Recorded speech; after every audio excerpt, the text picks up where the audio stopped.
를 품어주시고 하나님의 말씀으로 채워주실 줄 믿습니다.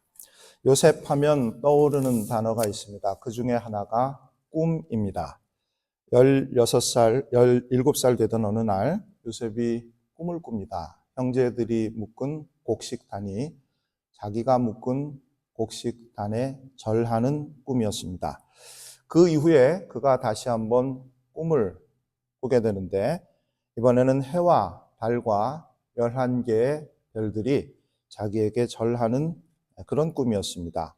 그리고 나서 얼마 후 오늘 본문의 사건이 벌어집니다. 18절, 19절에 보면 요셉이 그들에게 가까이 오기 전에 그들이 요셉을 멀리서 보고 죽이기를 꾀하므로 서로 이르되 꿈꾸는 자가 오는도다. 요셉을 꿈꾸는 자라고 부를 정도로 형제들은 그를 보면 꿈을 떠올렸고 그가 형들보다 뛰어나고 잘 될 것이라는 그 꿈의 내용을 싫어했기 때문에 그들은 요셉을 죽이려 했습니다. 자, 그런데 요셉이 꾼 그 꿈이 13년 만에 이상한 방법으로 성취됩니다. 가나안 지역에 닥친 기근 때문에 요셉의 형제들이 애굽에 들어와 총리 앞에 엎드려 절하며 양식을 구하게 되는데 놀랍게도 그 총리가 바로 요셉이었던 것입니다. 이렇게 되기까지 순탄치 않은 과정이 있었습니다.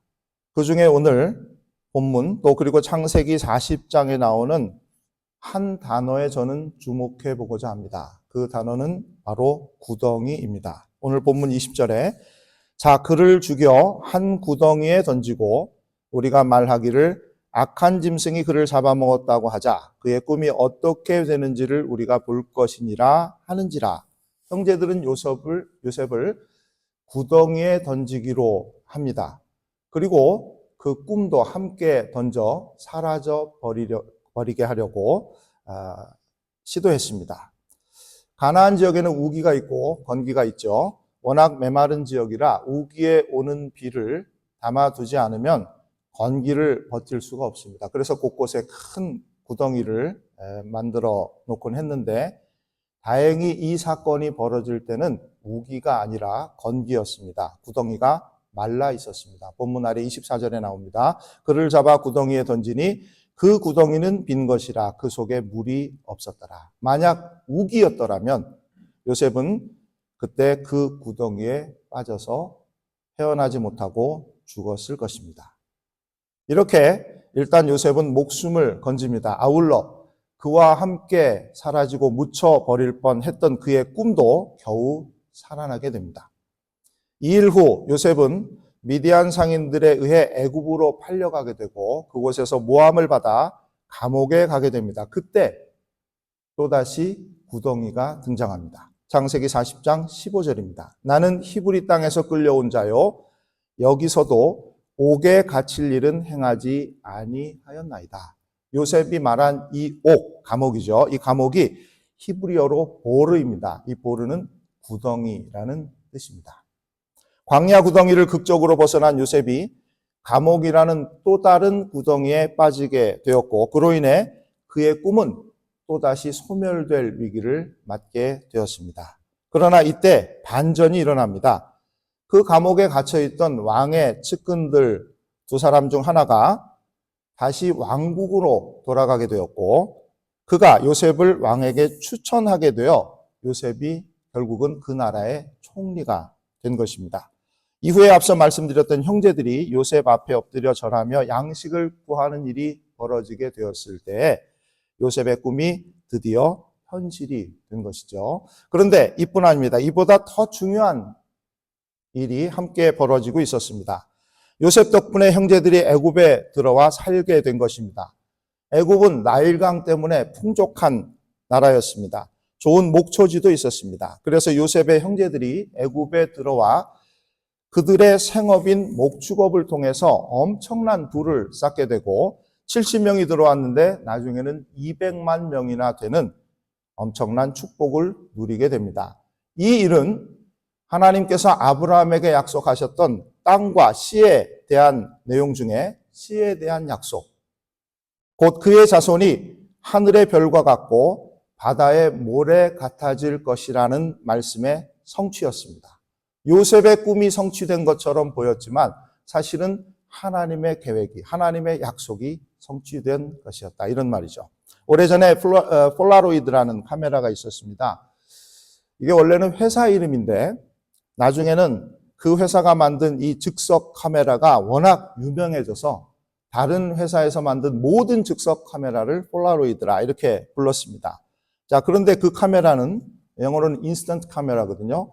근데 이 이름에 걸맞지 않게 인스턴트가 아니었습니다. 그때는 인스턴트였겠죠. 그러나 지금 이 시대에 바라보면 그게 무슨 인스턴트입니까? 사진 찍으면 아무것도 보이지 않고 하얗게 보이다가 나중에 시간이 지나야 뭔가 서서히 윤곽이 드러나지 않습니까? 요셉이 2번이나 같은 꿈을 꾸었다는 말은 그 꿈이 확실했다는 뜻입니다. 그런데 그 꿈은 즉시 이루어지지 않습니다. 사라질 뻔한 위기가 크게 2번이나 있었습니다.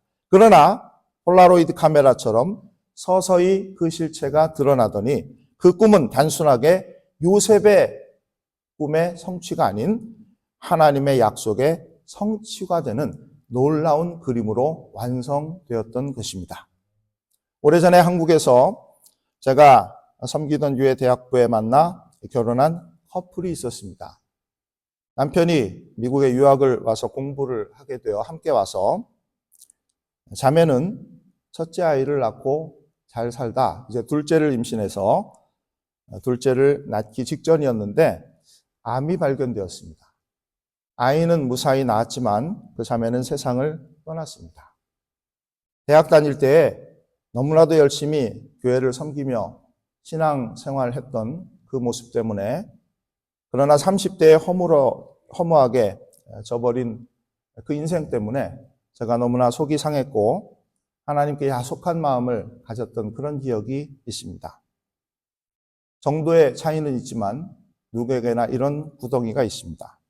어떤 이는 질병이라는 구덩이에 빠져서 이 소중한 시간들을 빼앗깁니다. 인생을 갉아먹히고 그렇게 살아갑니다. 어떤 이들에게는 궁핍이라는 구덩이가 있어서 매사에 여유가 없이 쫓기듯 인생을 살아갑니다. 멀쩡하게 잘 살고 있던 사람이 사고라는 한 번의 구덩이 때문에 평범한 일상조차 누리지 못하는 경우를 맞게 되는 일도 있습니다. 우리는 이렇게 우리 자신의 힘으로 헤어나올 수 없는 수많은 구덩이를 만나게 됩니다.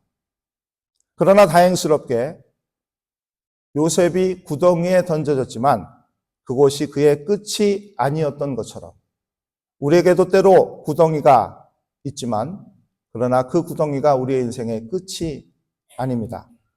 그가 광야 구덩이에 빠졌을 때 마침 상인들이 지나갔고 그들의 손에 의해 비록 노예의 신분이 되었지만 그래도 목숨은 건질 수 있었습니다.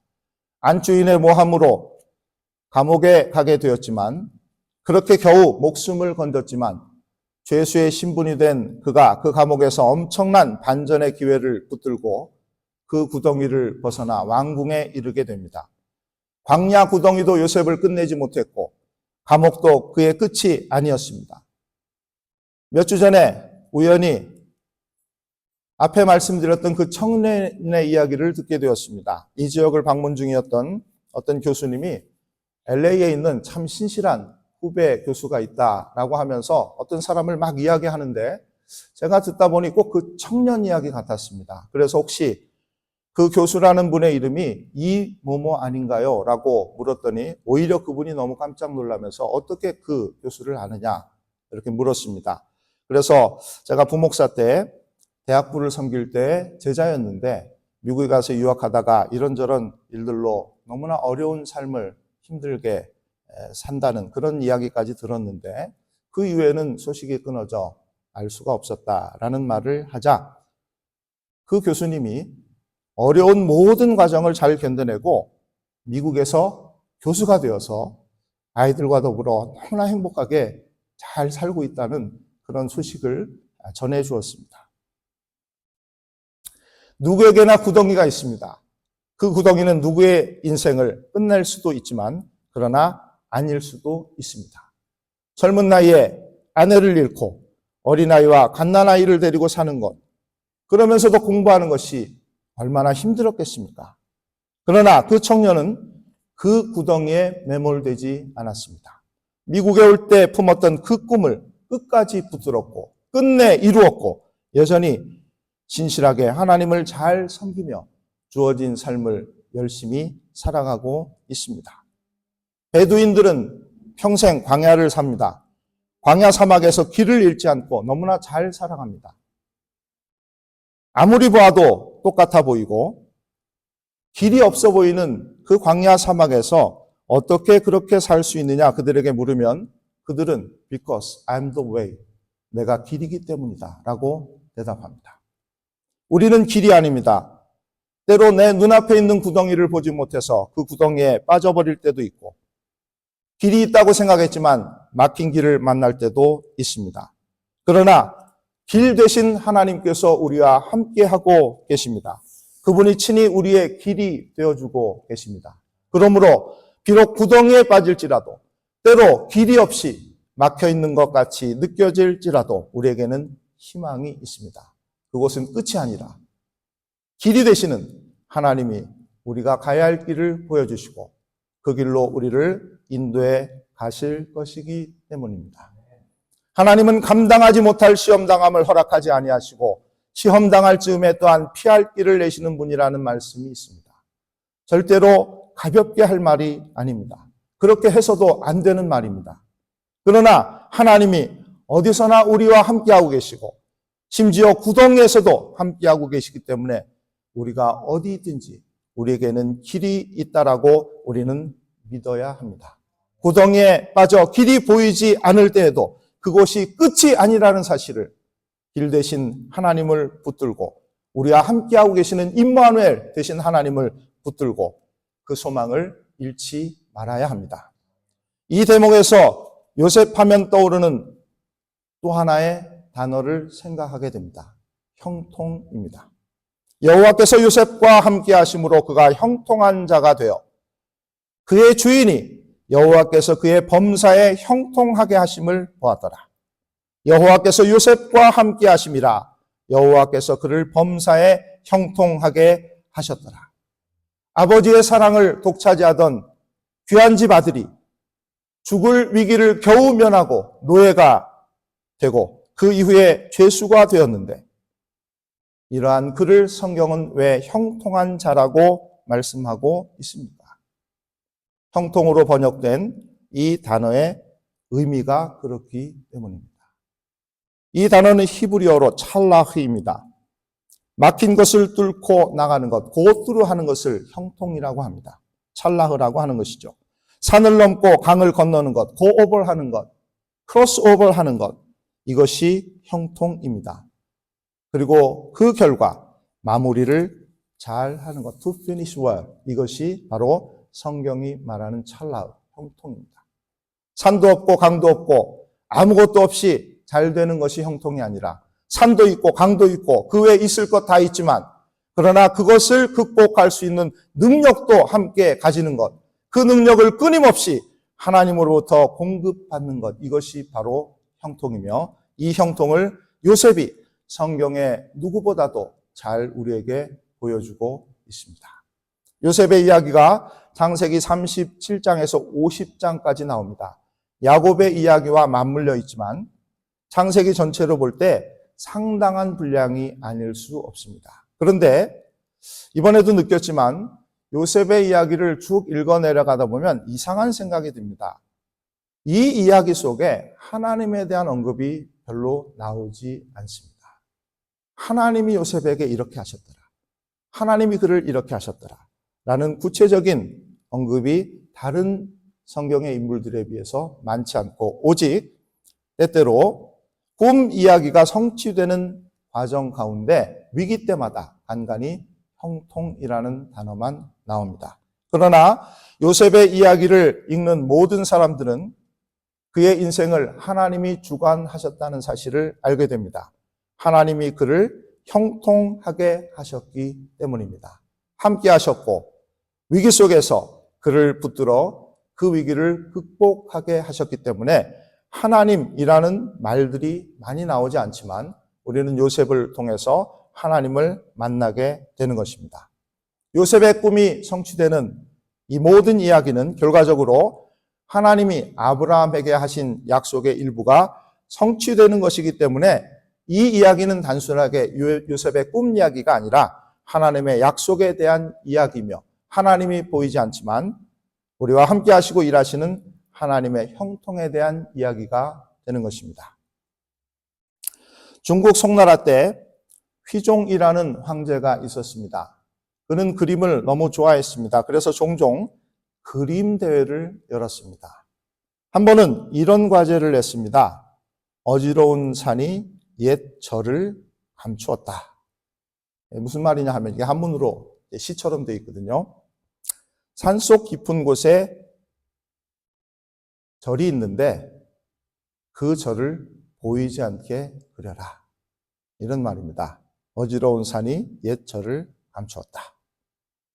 어떤 화가는 그 화폭에 빽빽하게 산과 나무를 그려놓고 그 아래 보이지 않을 정도로 아주 작게 절을 그려놓았습니다. 탈락이었습니다.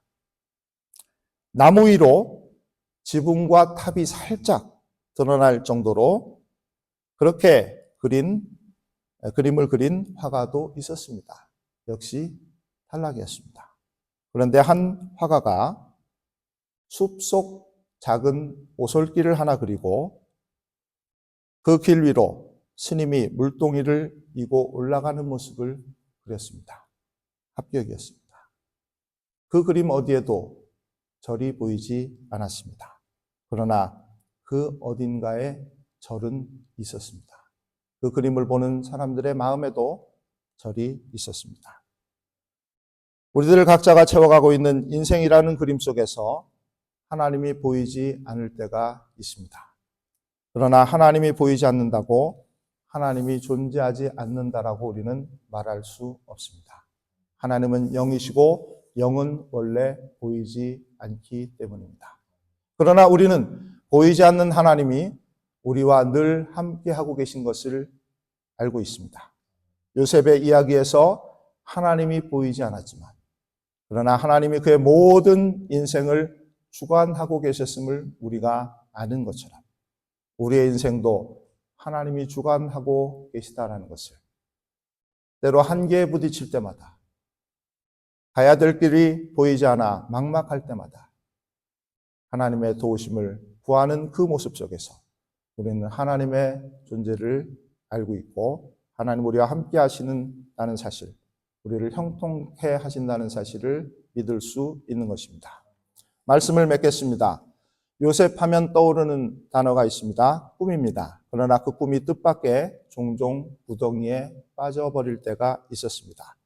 그대로 사라질 것 같았고 묻혀버릴 것 같았지만 그 꿈은 사라지지 않았습니다. 폴라로이드 카메라처럼 처음에는 보이지 않았지만 시간이 갈수록 요셉의 꿈은 하나님의 꿈으로 하나님의 약속의 성취로 분명하게 그 모습을 드러냈습니다. 요셉하면 떠오르는 또 하나의 단어가 있습니다. 형통입니다. 노예로 팔려가고 죄수가 되는 그의 모습 어디에도 형통을 찾아볼 수 없지만 그러나 그 모든 여정에 하나님이 그와 동행하고 계셨고 모든 위기에서 그를 건져주셨습니다. 그것이 바로 요셉의 형통이었고 하나님은 그러한 요셉의 인생을 통해서 우리의 인생도 형통할 수 있다는 믿음을 갖게 하십니다. 오늘 이 말씀을 듣는 저와 여러분 안에 이러한 하나님의 존재하심이 가득 차고 넘칠 수 있기를 바랍니다. 하나님의 형통하심으로 우리도 요셉처럼 끝내 승리하는 인생이 되기를 원합니다. 그러한 인생이 되는 저와 여러분과 우리 모두가 되시기를 우리 구주 예수 그리스도의 이름으로 간절히 축원해 드립니다. 기도하겠습니다. 하나님 감사합니다. 연약하여 흔들리고 실망하여 낙심할 때가 많은 우리들, 심지어 절망할 때가 많은 우리들입니다. 그러나 하나님, 우리 인생의 어느 한 순간도 하나님이 존재하지 않으신 적이 없었고 우리 인생의 어느 한 조각도 하나님이 붙들고 계시지 않은 적이 없었음을 우리가 요셉의 이야기를 통해 다시 듣게 하시고 깨닫게 하시니 감사합니다. 실망이 다가오고 반기지 않는 절망이라는 손님이 우리를 찾아올 때마다 요셉의 형통함을 기억하게 도와주시옵소서. 그의 꿈이 끝내 하나님의 약속의 성취로 분명하게 드러났던 것처럼 우리를 이 땅에 부르시고 이곳에 살게 하시며 예수 그리스도의 이름 앞에 하나가 되어 모이게 하신 그 놀라우신 하나님의 꿈이 우리를 통해 밝히 이 땅 가운데 드러나고 찬란하게 비춰질 수 있도록 우리를 붙들어 주시옵소서. 한 주간도 우리와 함께 하시며 그로 인해 승리하는 우리 모두가 되게 축복해 주시기를 우리 구주 예수 그리스도의 이름 받들어 간절히 기도 올리옵나이다. 아멘.